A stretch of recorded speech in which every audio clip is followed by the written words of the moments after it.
Qual a diferença entre a filosofia e as ciências sociais? O que é a antropologia? Quer saber mais? Vem comigo!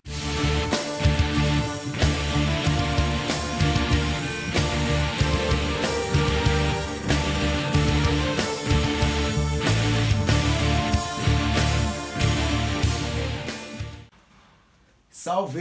Eu sou o Ibsen e esse é o seu canal Ibsen sobre som e filosofia, e o assunto de hoje é antropologia. A gente vai tentar entender a diferença entre filosofia, ciências sociais e vamos falar um pouquinho sobre essa área do conhecimento chamada antropologia. Mas antes tem um salve especial. O salve de hoje é pro Victor Boscato, meu aluno do terceiro ano do Colégio Moriá, que pediu aí para eu mandar um salve para ele. Se você também quiser um salve, é só deixar seu comentário ali no canal, que eu vou estar falando seu nome aqui. E eu estendo esse salve a toda a galera do terceiro ano A 2020, Colégio Moriá. Tamo juntão! Filosofia, sociologia, antropologia, ciências sociais. A filosofia é um conhecimento anterior às ciências sociais. A filosofia surge no século 7 a.C. Portanto, é um conhecimento que vem muito antes da sociologia, das ciências sociais, que vão surgir só a partir do final do século XVIII. As ciências sociais são separadas em sociologia, ciências políticas e antropologia. Se você quiser saber um pouco mais sobre a sociologia, que é a base do conhecimento sociológico, você tem um vídeo meu que eu vou deixar na descrição. Esse vídeo aqui. Se você quiser saber um pouco mais também sobre os filósofos clássicos, que são os que nós chamamos de clássicos da sociologia, você também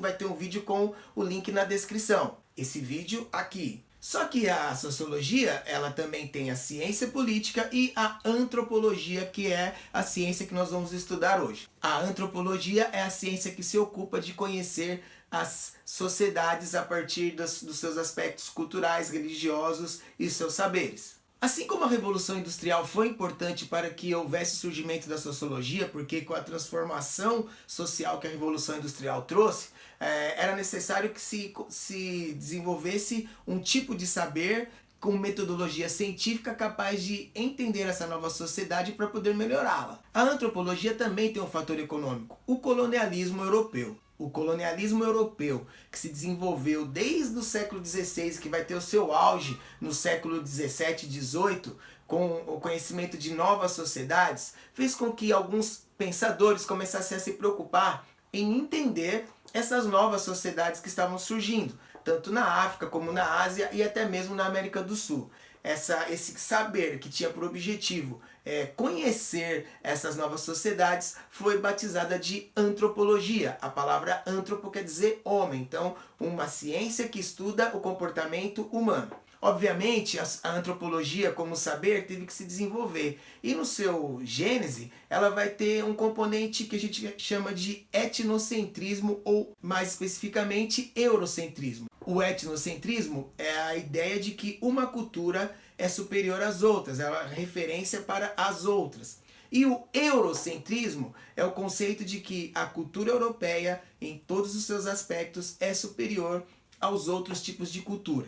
Os primeiros antropólogos, nesse sentido, vão ter uma visão eurocêntrica, vão entender todas as sociedades que eles estavam conhecendo e estudando como sociedades primitivas. O que é essa ideia do primitivo? As sociedades primitivas seriam aquelas que não tivessem uma estrutura de Estado, uma escrita desenvolvida aos moldes da cultura europeia, uma organização social, saberes científicos, metodologias científicas e industrialização. Nesse processo de elaboração da antropologia, nós vamos ter aí algumas teorias que têm por objetivo elaborar um método antropológico. Uma das primeiras é o que nós chamamos de determinismo biológico. O determinismo biológico entende que o homem está preso à sua herança hereditária e à sua raça, ou seja, que as sociedades teriam comportamentos e desenvolvimento intelectual comprometidos pela sua herança hereditária.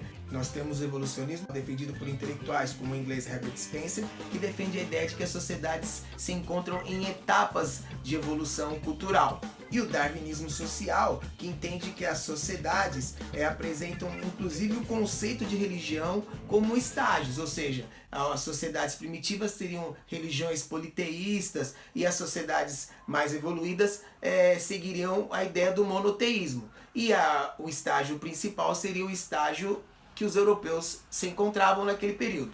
Franz Boas defendeu a ideia do relativismo cultural, que defende uma metodologia de estudo das culturas dentro do seu próprio contexto, ou seja, não se deve comparar uma cultura a outra cultura. Todas essas teorias elas foram sendo ultrapassadas com o desenvolvimento da antropologia, porque se a gente percebe nessas teorias um comprometimento com o eurocentrismo, a ideia de uma cultura superior. Nós temos o funcionalismo estruturalismo, elaborado pelo antropólogo inglês Radcliffe Brown, que defendia a ideia de que cada sociedade deve ser considerada a partir das estruturas próprias culturais e de linguagem, e a observação participante defendida pelo antropólogo Bronislaw Malinowski, que defende a observação em loco. Ou seja, o antropólogo, para conhecer a fundo a sociedade que ele estuda, deve, por um tempo, permanecer nessa sociedade para poder entender todas as estruturas que ela apresenta. O funcionalismo e o estruturalismo foram duas dessas escolas que se desenvolveram. O funcionalismo entende que uma sociedade deve ser estudada a partir dos seus agentes e da função que esse agente constitui nessa sociedade. O estruturalismo vai se ater à relação entre esses agentes e como essa relação constitui um tecido social. E um grande problema e uma outra questão muito importante é a questão do relativismo cultural. Até onde que os costumes de uma sociedade devem ser respeitados dentro da sua própria estrutura. Porque muitos desses costumes entram em conflito com o parâmetro moral de quem está estudando essa sociedade. Então o relativismo cultural é uma ideia de respeito aos valores daquela cultura e ao mesmo tempo respeito à vida, à integridade física das pessoas dessa comunidade. A antropologia brasileira também passou por esse mesmo processo. No início ela tinha uma dificuldade de entender as culturas que fossem diferentes do seu parâmetro eurocêntrico, porque nós somos colonizados por Portugal, e depois passando a buscar entender como essas sociedades se contrapõem e convivem e uma acaba influenciando a outra. A gente pode destacar dois grandes antropólogos brasileiros. O primeiro é Gilberto Freire,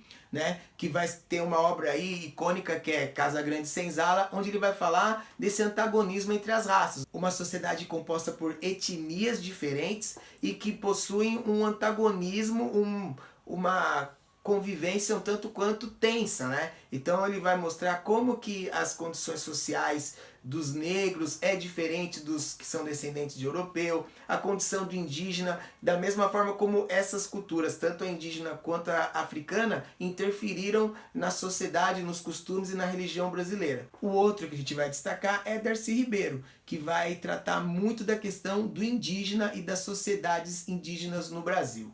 Espero que você tenha entendido aí o conceito de antropologia, a diferença de ciências sociais para a filosofia, embora a filosofia em muitos momentos colaborou com os conceitos antropológicos, com filósofos como John Locke, Rousseau, que tratavam da ideia de se o conhecimento está atrelado à hereditariedade, ao ambiente, ou se nós nos desenvolvemos de acordo com o lugar onde nós estamos e com as coisas que nós aprendemos. Então a gente vai ter aí um determinismo biológico tratado pela filosofia. A antropologia vai tratar do momento presente, de como essa sociedade se apresenta e quais são as características dela. Espero que você tenha gostado desse vídeo. Não deixe de se inscrever, deixar seu comentário e o seu like. Tamo juntão. Salve!